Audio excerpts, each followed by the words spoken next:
Welcome to this tutorial on enzyme inhibition, activation and modulation brought to you by Medical Biochemistry Power Capsule series. This video pertains to the following CBME curriculum topic: describe and discuss enzyme inhibitors as poisons and drugs as therapeutic enzymes. This video is preceded by tutorial 2A and 2B, and we suggest that you should go through those tutorials available in this series. In this video, we will cover the following overarching topics: enzyme inhibition, enzyme activation, allosteric modulation, regulation of enzyme activity. Understanding the mechanisms of enzyme inhibition, activation, and regulation is of paramount importance in numerous fields, including biochemistry, pharmacology, and medicine. Enzymes serve as catalysts for almost all biochemical reactions, playing critical roles in metabolism, signal transduction, and cellular regulation. Enzyme activity is tightly controlled to maintain metabolic homeostasis and respond to environmental cues. This regulation occurs through mechanisms such as inhibition, activation, and other regulatory pathways. Knowledge of how enzymes can be inhibited allows for the design of drugs targeting specific enzymes involved in disease pathways, leading to the development of therapeutics for various illnesses and disorders. Understanding enzyme activation mechanisms provides insights into how cellular processes can be accelerated or fine-tuned in response to physiological signals or environmental cues. Elucidating enzyme regulatory mechanisms, such as feedback inhibition and genetic regulation, provides a deeper understanding of how cells maintain homeostasis and adapt to changing conditions.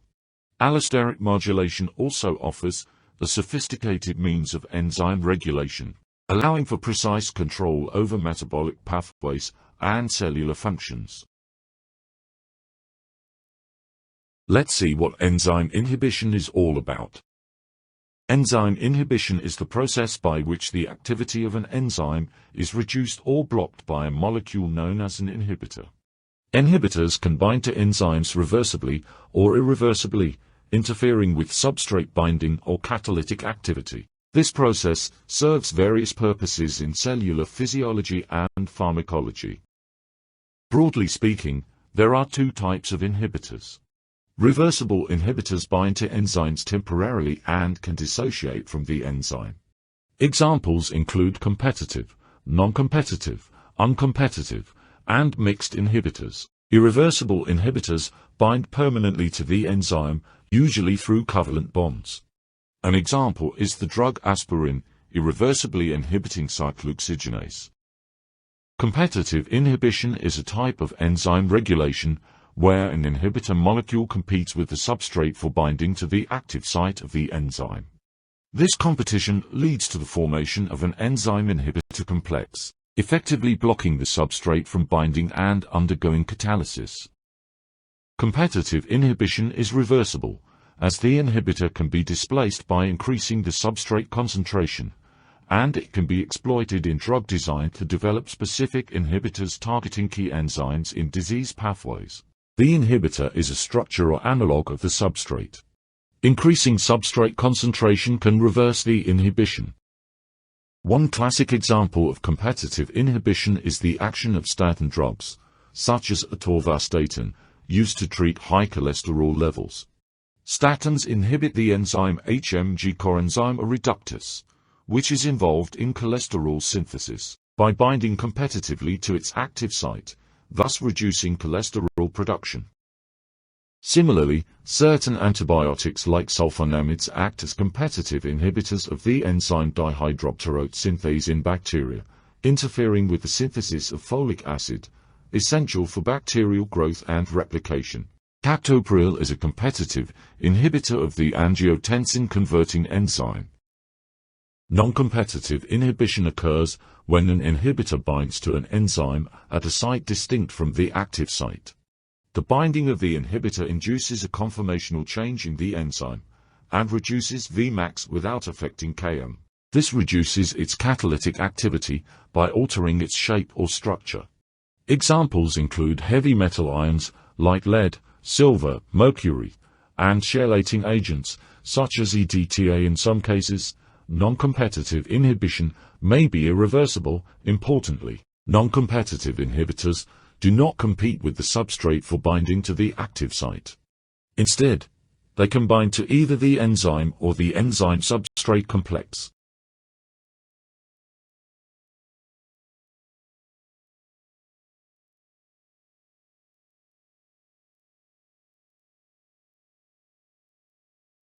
Uncompetitive inhibition occurs when an inhibitor binds only to the enzyme-substrate complex, forming an enzyme inhibitor-substrate ternary complex. The binding of the uncompetitive inhibitor is typically at a site distinct from the active site, and it often induces a conformational change in the enzyme, stabilizing it in a less active form.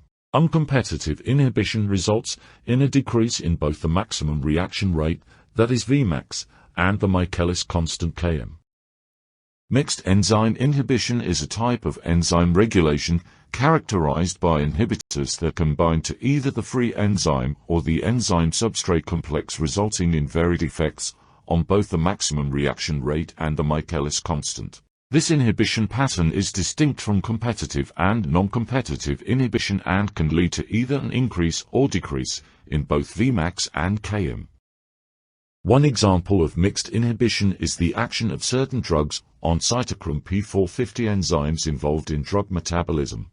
Drugs like ketoconazole can bind to the active site of cytochrome P450 enzymes, competing with the substrate for binding, thereby reducing the rate of metabolism. However, ketoconazole can also bind to an allosteric site on the enzyme-substrate complex, resulting in further inhibition of the enzyme activity. Some significant examples have been mentioned here in this box. Another example is the inhibition of the enzyme xanthine oxidase by the drug allopurinol, used to treat gout. Allopurinol can bind to both the free enzyme and the enzyme-substrate complex, leading to a decrease in the production of uric acid, which is responsible for gout symptoms. In this flowchart, the enzyme inhibition step has been depicted. Suicide inhibition, or mechanism-based inhibition, is a type of irreversible inhibition. The inhibitors resemble the substrate and undergo a chemical reaction with the enzyme, forming a covalent bond with the active site. This often leads to permanent inactivation of the enzyme. Aspirin irreversibly inhibits cyclooxygenase. Allopurinol, described previously, can inhibit xanthine oxidase irreversibly. Some substrate analogues possess a highly reactive group, not present on the natural substrate. This group reacts with amino acid residues at the active site of an enzyme, thus blocking them irreversibly from the substrate. These analogues are termed affinity labels. Please go through this table in order to summarize your knowledge about the similarities and dissimilarities found in the various types of inhibition. I shall now be talking about enzyme activation. Enzyme activation refers to the processes by which enzymes undergo changes to become catalytically active or increase their catalytic efficiency. These mechanisms play vital roles in regulating metabolic pathways, responding to cellular signals, and maintaining physiological homeostasis. Activation mechanisms include allosteric activation, covalent modification, and proteolytic cleavage. Allosteric modulation as a whole is an important regulatory mechanism and will be discussed in detail subsequently. It includes both activation and inhibition. Allosteric activation is the opposite of allosteric inhibition and involves the binding of a regulatory molecule to a site other than the active site, inducing a conformational change that enhances enzyme activity. Covalent modification involves the addition or removal of chemical groups, such as phosphorylation, acetylation, or glycosylation, to or from specific amino acid residues on the enzyme. These modifications can alter the enzyme structure, stability, or activity. Phosphorylation, for example, is a common mechanism of enzyme activation in cellular signaling pathways. Protein kinase enzymes phosphorylate target enzymes, activating or enhancing their catalytic activity. An illustrative example is the activation of glycogen phosphorylase by phosphorylation in response to hormonal signals, leading to the breakdown of glycogen into glucose for energy production. Proteolytic activation involves the specific cleavage of peptide bonds within the Z-mogen, resulting in the removal of inhibitory segments or conformational changes that expose the active site. Some enzymes are synthesized as inactive precursor molecules, known as Z-mogens or proenzymes, which require proteolytic cleavage to become active. An example of proteolytic activation is the conversion of trypsinogen to trypsin in the pancreas. Trypsinogen is activated by cleavage of a specific peptide bond by enteropeptidase, generating trypsin, which then activates other digestive enzymes, facilitating protein digestion. Enzyme activation can also occur through the binding of cofactors or coenzymes, which are essential for catalytic activity. Cofactors can stabilize enzyme-substrate complexes, facilitate catalytic reactions, or participate directly in substrate binding for activation. For instance, many enzymes involved in radix reactions require cofactors, such as an AD+ or FAD for their activity. Binding of these cofactors induces conformational changes in the enzyme, enabling substrate binding and catalysis. In summary, enzyme activation is a complex and diverse process involving various mechanisms, including allosteric regulation, covalent modification, proteolytic cleavage, and cofactor binding. These mechanisms allow cells to finely tune enzyme activity in response to changing metabolic demands, environmental stimuli, and signaling cues, thereby ensuring proper regulation of biochemical pathways and physiological functions. Knowing about these activation mechanisms is essential for elucidating cellular processes, designing therapeutic interventions, and developing novel strategies for treating diseases. In the next section, we shall be covering allosteric modulation. Allosteric regulation, also referred to as allosteric modulation, can be either positive, enhancing enzyme activity, or negative, thereby inhibiting enzyme activity. This mechanism allows cells to finely tune metabolic pathways in response to changing environmental conditions or cellular signals. Allosteric activation involves the binding of a molecule, termed an allosteric activator, to a specific site on the enzyme known as an allosteric site. This binding induces a conformational change in the enzyme, leading to an increase in its catalytic activity. An example of allosteric activation is the regulation of phosphofructokinase 1 in glycolysis. Fructose 2,6-bisphosphate acts as an allosteric activator, binding to PFK1 and increasing its affinity for its substrate, fructose 6-phosphate, thereby enhancing the rate of glycolysis in response to cellular energy demands. Allosteric modulators do not follow Michaelis-Menten kinetics and generates a sigmoid curve. In this illustration is velocity substrate curve with activator. B is without any activator and C is with inhibitor. Allosteric inhibition involves the binding of an inhibitor to an allosteric site on the enzyme, which is distinct from the active site. Similar to non-competitive inhibition, the binding of the inhibitor induces a conformational change in the enzyme, which can affect its catalytic activity by either decreasing the affinity of the enzyme for the substrate or by decreasing its maximum reaction rate, or both, leading to a decrease in its catalytic activity. Please go through the contents of the box below where some more important points have been shared. While both non-competitive inhibition and allosteric inhibition involve binding of an inhibitor to a site other than the active site, they differ in their specific binding sites, their effects on enzyme kinetics, and their mechanisms of action. Please do not confuse non-competitive inhibition with allosteric inhibition, though they may seem same from substrate binding point of view, they are vastly different. Non-competitive inhibition involves binding to a site without competition with the substrate, while allosteric inhibition is a broader term encompassing the regulation of enzyme activity through binding to specific allosteric sites, including both activation and inhibition. Some features of allosteric enzymes have been mentioned in the box. Please pause and check. Let's now have a look at the other modes of regulation of enzyme activity. In addition to inhibition, activation, and allosteric modulation, enzymes are subject to various other regulatory mechanisms. Feedback inhibition is a classic example, where the end product of a metabolic pathway inhibits an enzyme earlier in the pathway, preventing excessive accumulation of intermediates.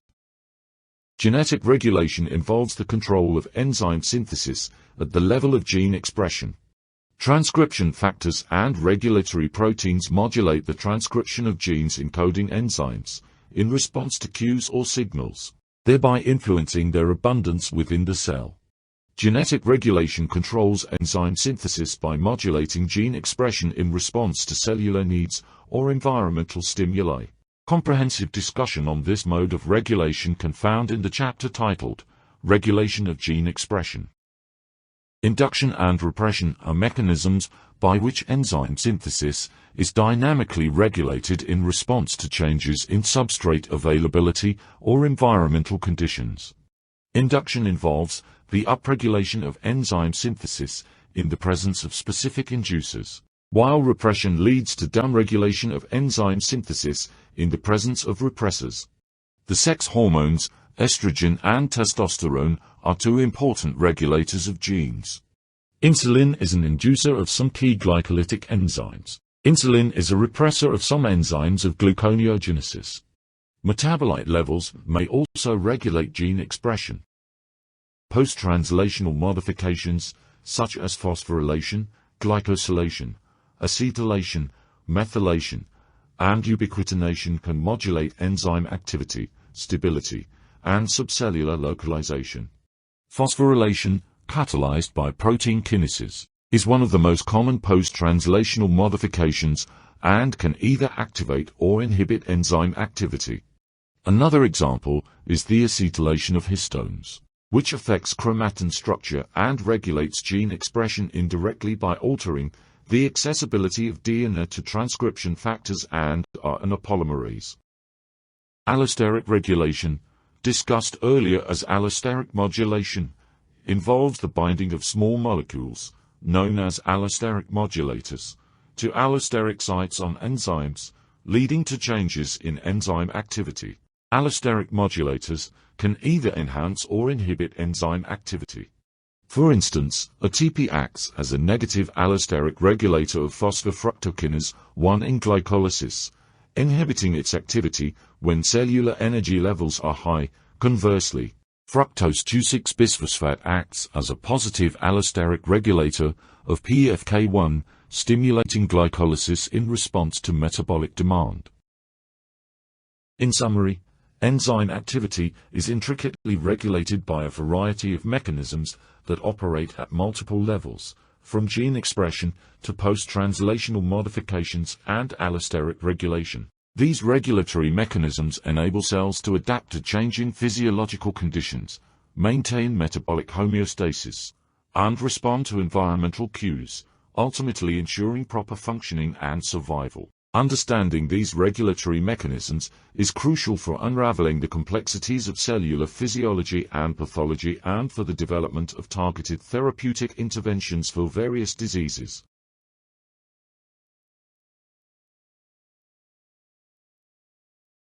Thanks for watching this video. Our next tutorial in the Medical Biochemistry Power Capsule series is titled Clinical Enzymology. The tutorials presented in the MBPC series are not intended to be a substitute for your textbooks. However, we feel that these tutorials can prove to be very valuable as complementary educational aids and for purpose of rapid revision prior to exams. If you enjoyed this video, don't forget to hit the like button, subscribe for more exciting content and share with your friends. And do keep watching our channel to remain ahead in the game.